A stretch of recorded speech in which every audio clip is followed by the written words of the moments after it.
I'm here at the McGregor Exchange Event Center for the Veterans Day Luncheon, where I've been asked to speak about Veterans Day and what it means for me, and also highlight what we're doing with Trek for Troops here in Central Texas and how we're helping out the Independence Fund. So awesome event. I'm pretty excited, and here we go.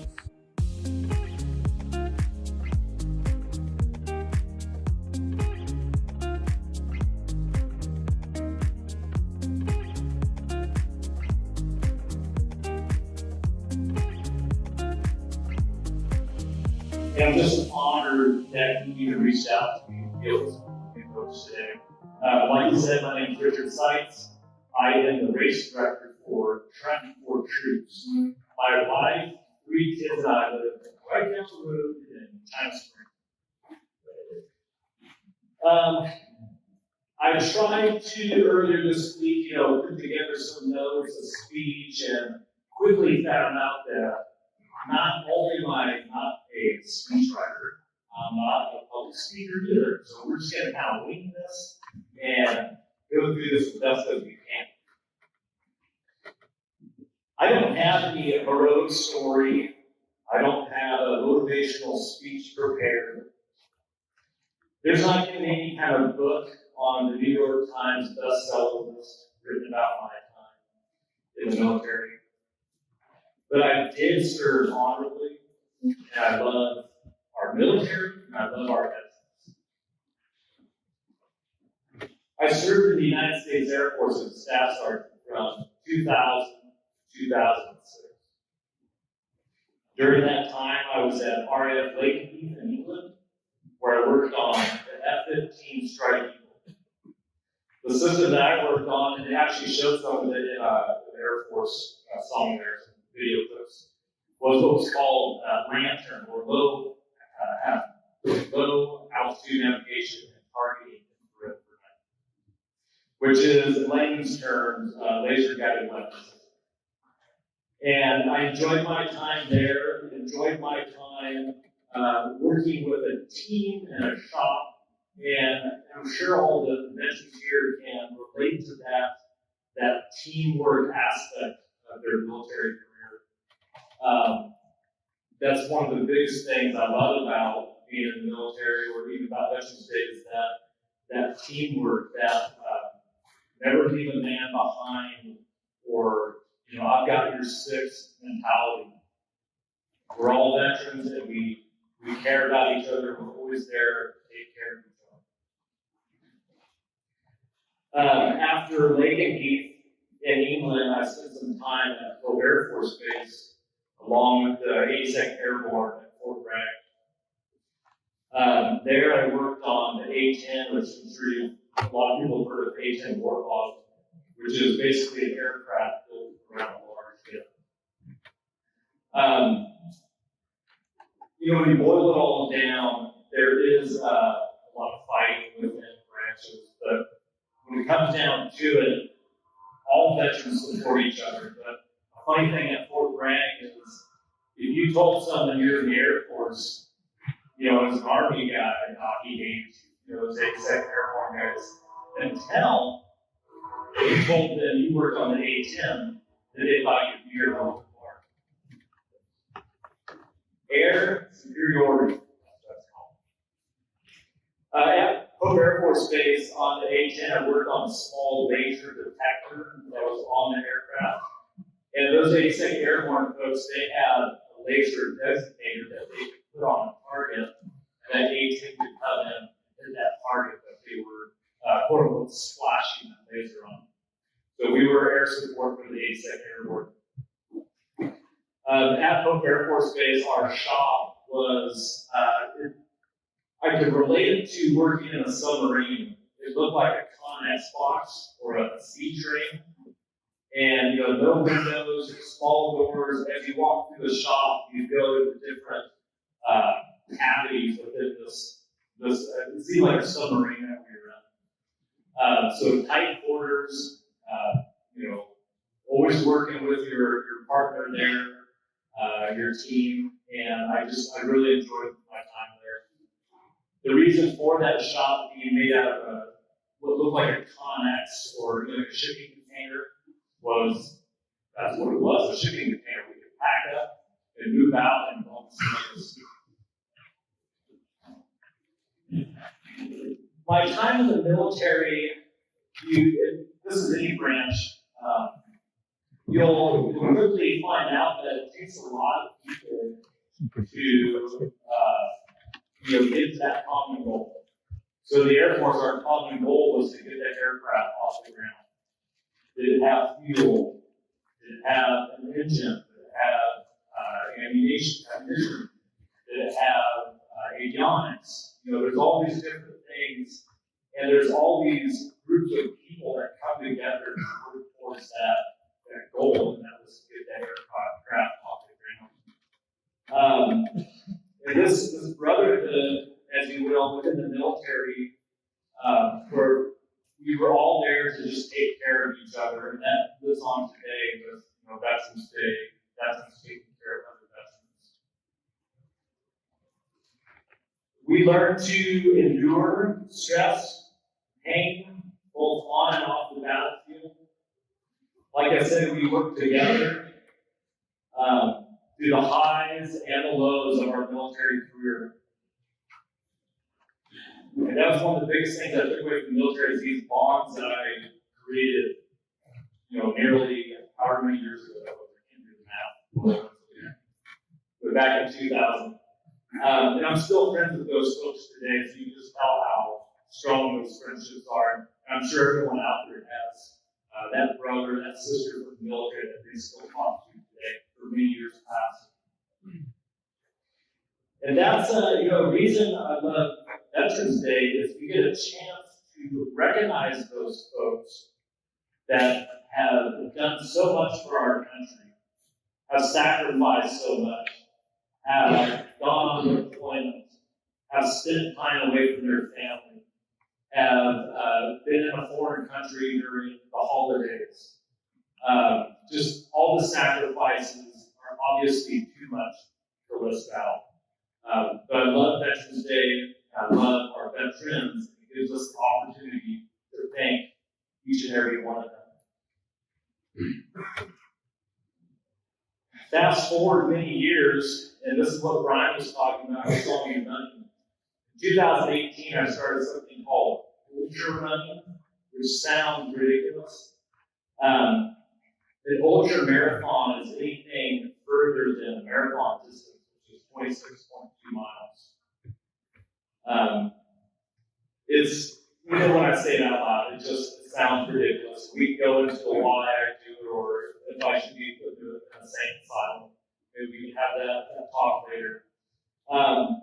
But it was a chance for me to get out and clear my head and really be one with myself and my thoughts away from all the distractions.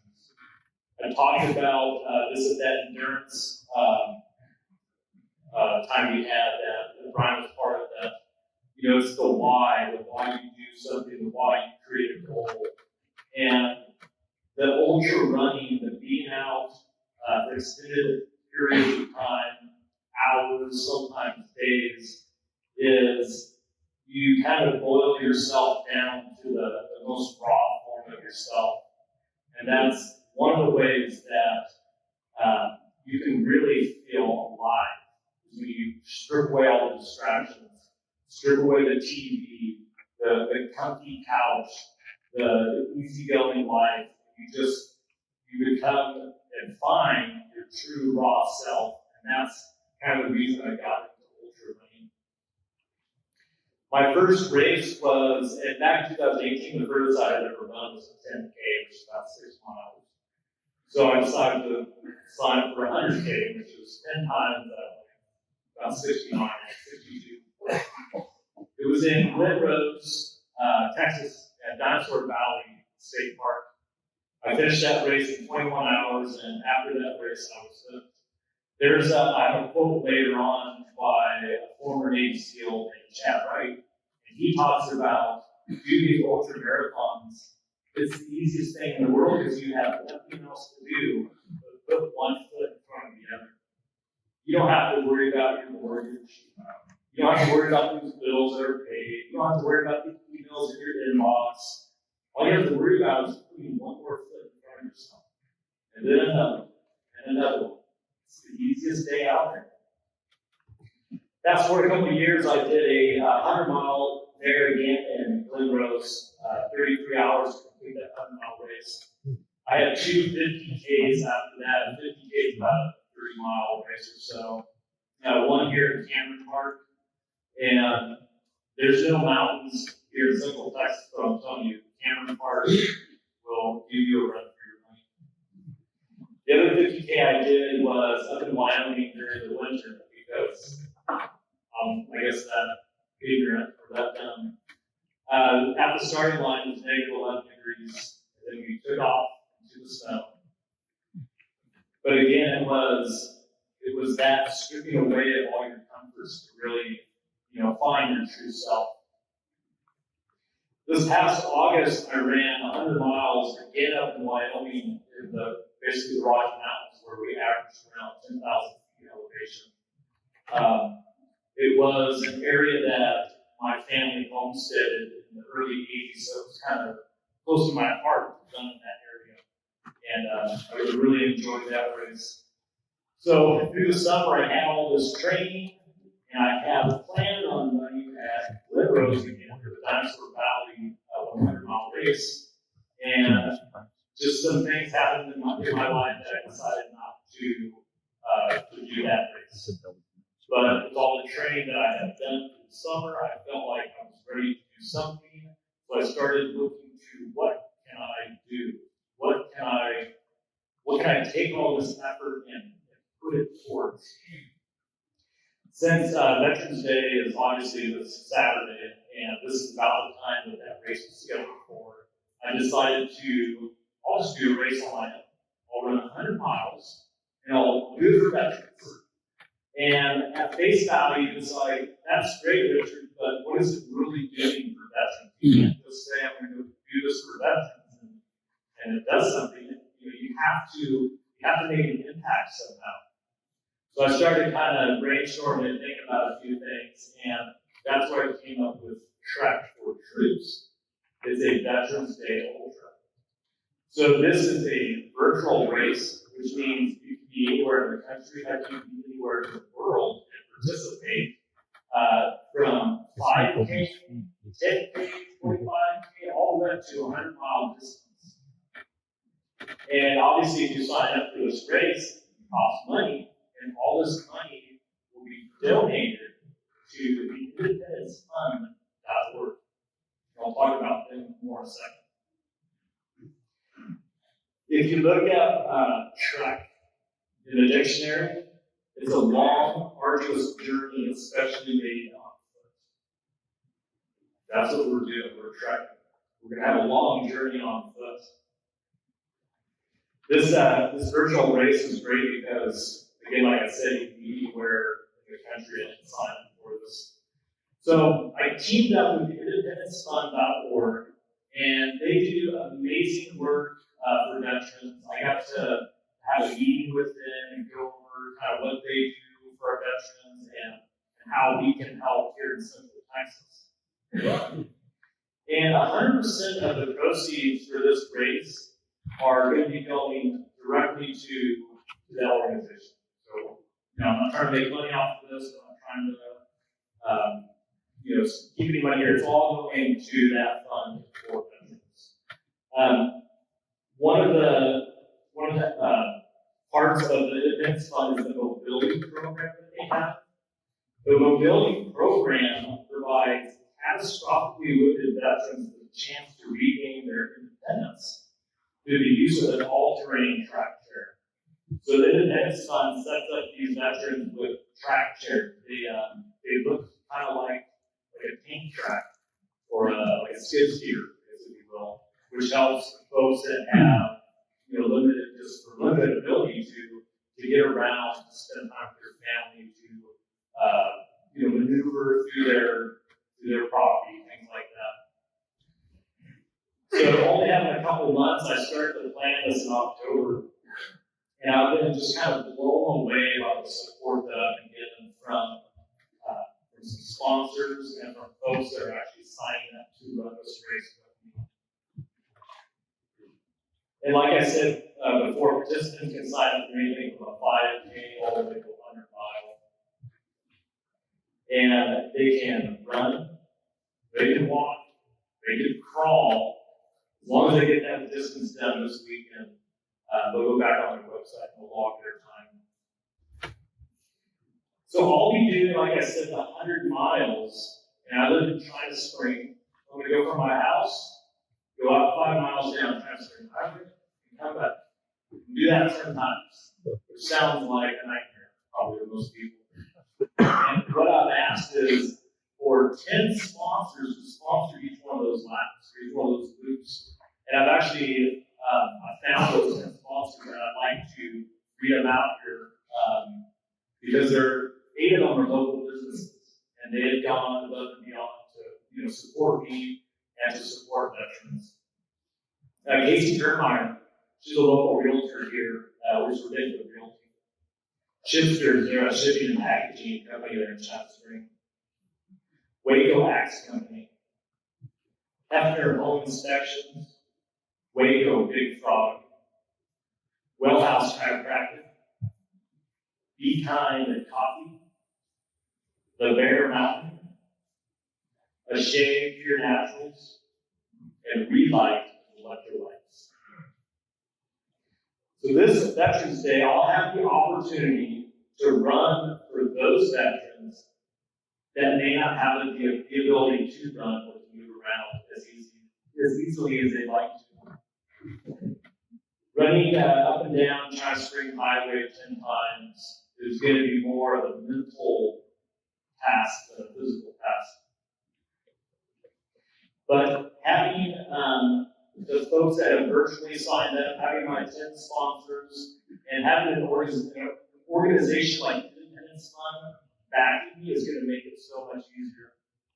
When you're doing something on your own and no one's watching, it's easy to give up. It's easy if I was just out there doing it to fail, to stop, to want to quit.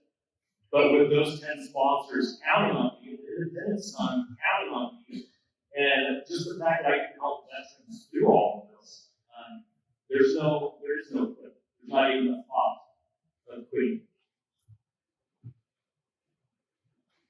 When the race gets tough, and that's a big win, not if, because it will get tough.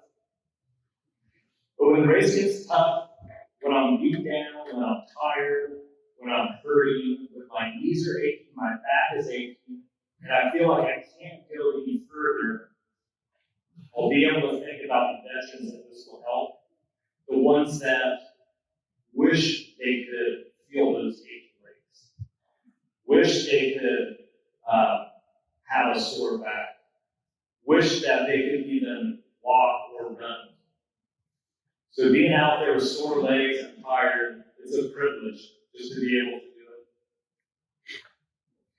And just be, given the opportunity to run. I want to read off 2 stories here from the Independence Fund and how they have helped with the mobility using the track chair. An all-terrain track chair recipient, Alejandro Bregui, joined the U.S. Army out of high school as a wheeled vehicle mechanic. As Alex Convoy was hit on his second deployment by an IED, which killed a comrade, he decided to reclass as an infantryman that day. After that deployment, Alex returned to basic training to reclass and was assigned to the 82nd Airborne Division, with whom he would do an additional 2 deployments to Afghanistan. On April 8th of 2012, while on patrol, Alex stepped on an IED and lost both legs, 2 fingertips on his right hand, and shrapnel wounds to his right forearm, and most of his hearing on the right side. Alex medically retired in 2014. Alex currently lives on a 5-acre ranch, which keeps him extremely busy. So that was one of the recipients of these track chairs. On November 30th, 2012, U.S. Army veteran all-terrain track chair recipient Jeffrey Quevedo lost his left leg below the knee and his left arm below the elbow when an IED detonated while he was on patrol. He was 20 years old and on his first deployment.